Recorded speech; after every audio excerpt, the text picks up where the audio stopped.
рӯзи 2 феврал сафари кории асосгузори сулҳу ваҳдати миллӣ пешвои миллат президенти ҷумҳурии Тоҷикистон муҳтарам Эмомалӣ Раҳмон дар вилояти Суғд аз шаҳри Хужанд оғоз гардид. Президенти ҷумҳурии Тоҷикистон пешвои миллат муҳтарам Эмомалӣ Раҳмон дар минтақаи саноатии шимолу шарқии шаҳри Хужанд ба фаъолияти коргоҳи нави истеҳсоли маргарин ва равғани зарди ҷамъияти дорои масъулияти маҳдуди Субҳи Заррин ва коргоҳи замонавии истеҳсоли гӯшти паррандаи фабрикаи мурғпарварии Назар ки ҳарду ҳам аз ҷониби соҳибкори маҳаллӣ Каромат Назар ва бо харҷи зиёда аз 5 миллион сомонӣ бунёд карда шудааст, оғози расмӣ бахшиданд.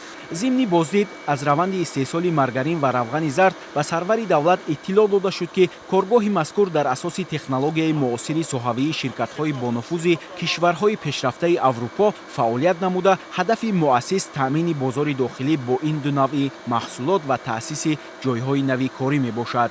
дар коргоҳи нав дар як сол маҷмуан 360 тонна маргарин ва равғани зард истеҳсол мегардад ки бо нишони молии Субҳи Заррин дар банду басти ҷолиб мутобиқ ба стандарту сифати сатҳи байналмилалӣ ба бозори истеъмолӣ пешниҳод карда мешавад. дар ин коргоҳ аслан 10 номгӯи маргарин ва равғани зард истеҳсол ва банду бас гардида, мутахассисон тариқи воситаҳои нақлиёти махсуси яхдондор маҳсулоти тайёрро ба бозорҳои шаҳру ноҳияҳои мамлакат интиқол медиҳанд.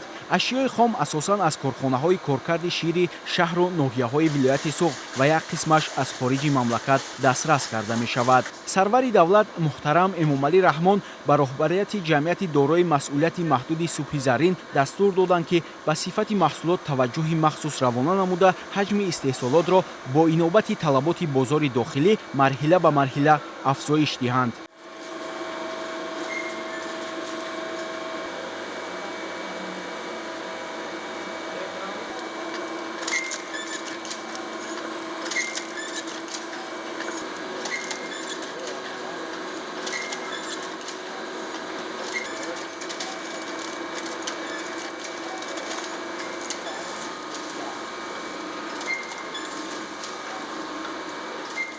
имрӯз барои кормандони корхонаи мо яке аз рӯзҳои хотирмо мебошад, зеро асосгузори сулҳу ваҳдати миллӣ пешвои миллат муҳтарам Эмомалӣ Раҳмон хатти нави истеҳсолиро ба истифода қарор доданд. дастгирии соҳибкорон аз он ҷумла додани мораторӣ барои санҷиши коргоҳҳои истеҳсолӣ натиҷаи мусбии худро дода истоданд. ҷавобан ба ин ғамхории пешвои миллат ваъда медиҳем ки бо истифода аз технологияи навин мардуми кишвари азизмонро бо маҳсулоти хушсифат таъмин менамоем.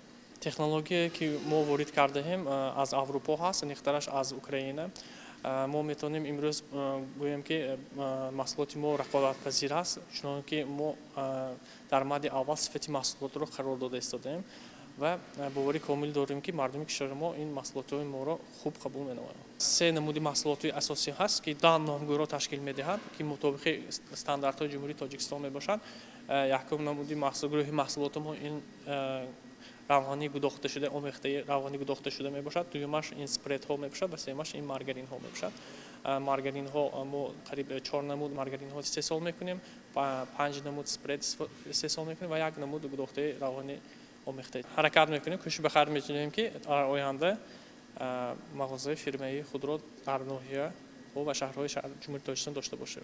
боиси хурсандӣ аст ки бо иштироки президенти мамлакат муҳтарам Эмомалӣ Раҳмон коргоҳи нави истеҳсоли равғани зард ва маргарин ба истифода дода шуд ки мо мутахассисони ҷавон бо ҷойи кор таъмин гардидем. дар коргоҳ технологияи муосир насб гардидааст ва мо кӯшиш мекунем ки маҳсулоти хушсифат истеҳсол намоем.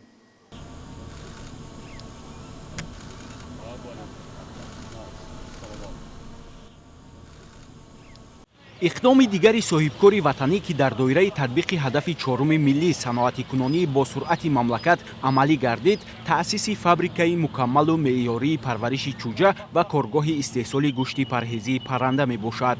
бо мақсади таъмини бозори дохилӣ бо маҳсулоти ватанӣ соли 2020 дар асоси дастуру супоришҳои пешвои муаззами миллат муҳтарам Эмомалӣ Раҳмон аз ҷониби соҳибкори маҳаллӣ Каромат Назарова дар ноҳияи Бобоҷон Ғафуров фабрикаи паррандапарварии Назар таъсис дода шуд ки айни замон дар он зиёда аз 30 000 чӯҷаи зоти бройлерӣ парвариш карда мешавад.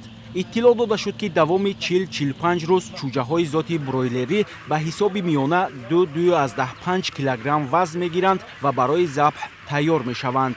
در سال روان با بنیاد باز دو انشاءات دیگر پرورش چوجه در این فابریکه پرنده پروری به 100,000 سر رسانیده می شود.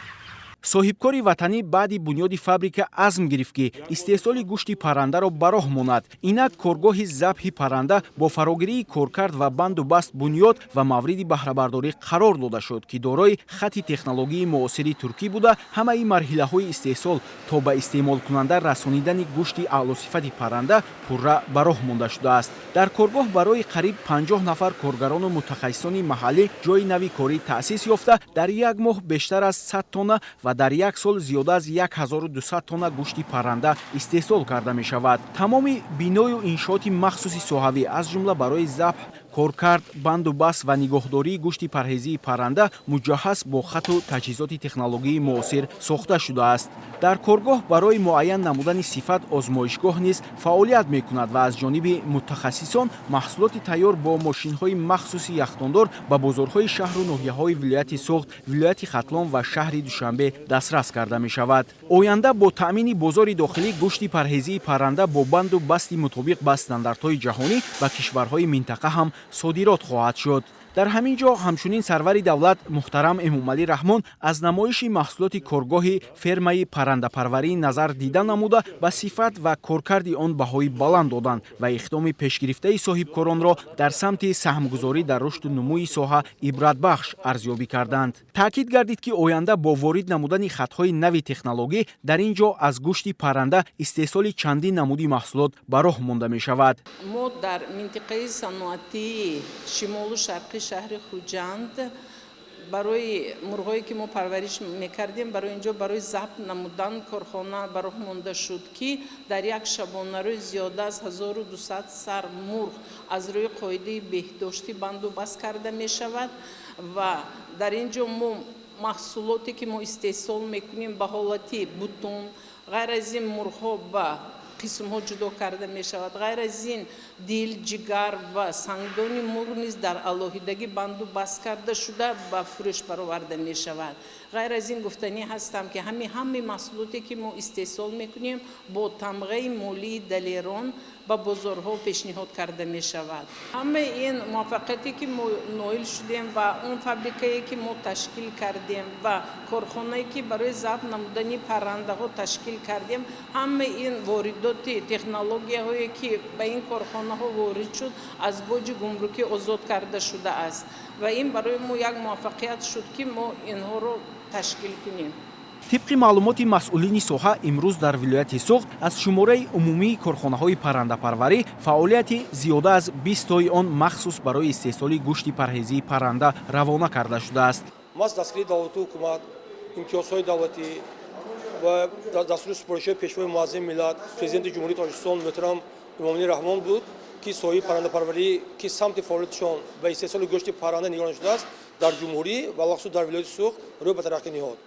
اگر سال 2018 در حدود ولایت همگی یک عدد فابریک پرنده پروری که به استحصال گوشت پرنده فعالیت می‌داشت، دام سال 2019 سال 2020 در ولایت 21 عدد فابریک‌های پرنده پروری تشکیل یافتند و سال 2020 از طرف این کارخانه‌ها در مجموع 10,000 تن گوشت پرهیزی پرنده استحصال کرده شد.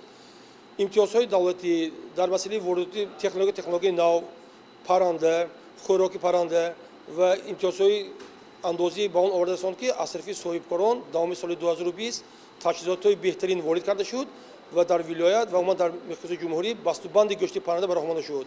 با تاکید کارشناسان ساحه با تلاش‌های پیگیرانه پرزیدنت جمهوری تاجیکستان محترم امامعلی رحمان امتیازهای پیشنهاد نموده حکومت مملکت در سمت بنیاد و با استفاده دادن کارخانه‌های پرنده پروری نتیجه‌های باثمر داد و به رشد ساحه تکانی جدی بخشید. در نتیجه استحصال محصولات عوض‌کننده واردات به راه مانده شده طلبات اهالی جمهوری با محصولات اعلی صفت وطنی تامین گردید.